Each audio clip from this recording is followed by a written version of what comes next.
Bonjour, c'est Nicolas de ProWillCode.com.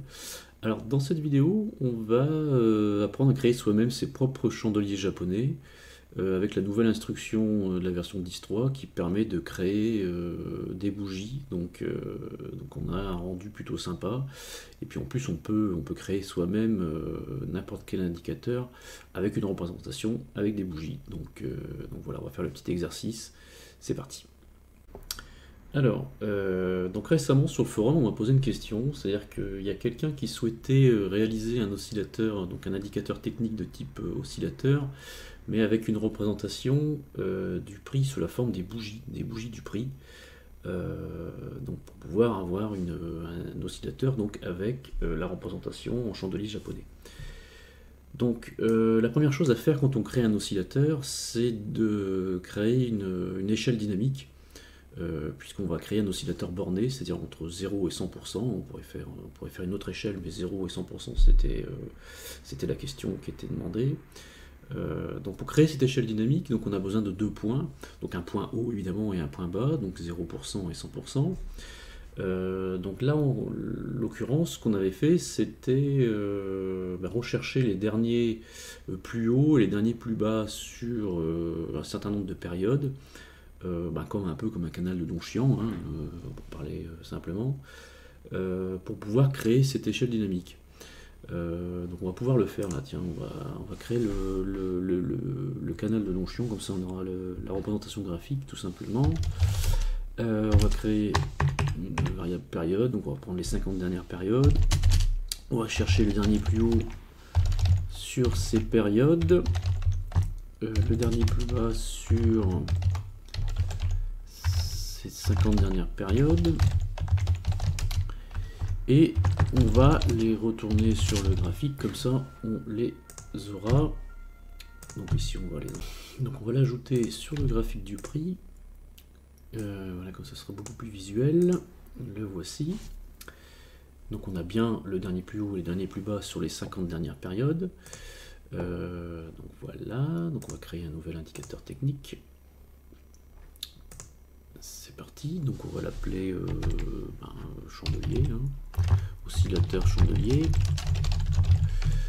Voilà, donc on va reprendre la même formule que notre oscillateur. Donc ça, on s'en fiche maintenant. Donc on a bien notre borne haute, notre borne basse. Donc maintenant, pour créer notre échelle dynamique, on a besoin de connaître la taille en points qui existe, hein, en fait, entre le dernier point haut et le dernier point bas. Comme ça, on aura ici notre 0% dans l'oscillateur et ici notre 100% dans l'oscillateur. Donc on va l'appeler, comment on va appeler ça, échelle. C'est notre échelle, donc c'est le point haut moins le point bas. Voilà, donc c'est notre échelle dynamique, hein, donc ça changera. Notre 0 et 100% changera en fonction du mouvement du prix. Donc maintenant, ce qu'on cherche à faire quand on crée une bougie, c'est à connaître les données au HLC, hein, c'est-à-dire l'open, le high, le low et le close. Donc maintenant, on va les calculer dynamiquement en fonction de l'échelle. Donc ce qu'on va faire, c'est qu'on va mesurer la distance entre chaque point de la bougie et le 0%. Comme ça, on aura la juste distance en fait dans notre échelle de 0 et 100% pour pouvoir l'afficher correctement sous forme d'oscillateur. Donc notre dynamique open, eh bien ce sera l'open actuel, on va mettre ça entre parenthèses, l'open actuel moins le dernier plus bas divisé par notre échelle, hein. Donc comme ça on aura un ratio en pourcentage et on va multiplier tout ça par 100%. Voilà, et on va faire la même chose pour notre OHLC, notre high moins notre dernier plus bas divisé par l'échelle dynamique multiplié par 100, dynamique low c'est pareil, low moins LL divisé par l'échelle et notre close finalement. Voilà. Divisé par l'échelle. Multiplié par 100. Alors ici, il y a un petit problème. C'est quoi qui se passe?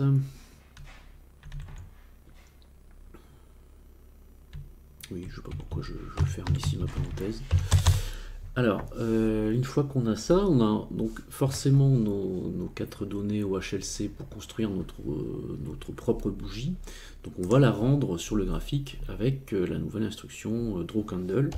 Donc on a simplement à à écrire l'instruction en fait, et à inscrire dedans nos données au HLC. Donc open, ILO, close.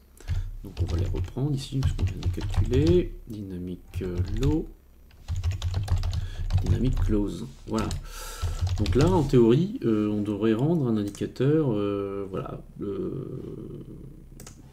bordé. Donc on a bien entre 0 et 100. Hein, donc, voilà. Donc en fait, ici notre 0, donc c'est bien le dernier plus bas des 50 dernières périodes, et le plus haut de l'oscillateur, ben voilà, c'est le 100%. Donc à l'instar de ce qu'on peut avoir dans n'importe quel autre oscillateur, un RSI, un stochastique, voilà, un peu tout ce qu'on veut. Donc là on a bien rendu des bougies, donc on a un rendu plutôt sympa. Donc ce qu'on peut faire maintenant, c'est éventuellement rajouter des niveaux. Hein. On va rajouter le niveau 50, au moins on aura le milieu. Hein. Niveau 50, on va pouvoir rajouter, je sais pas moi, le niveau 20.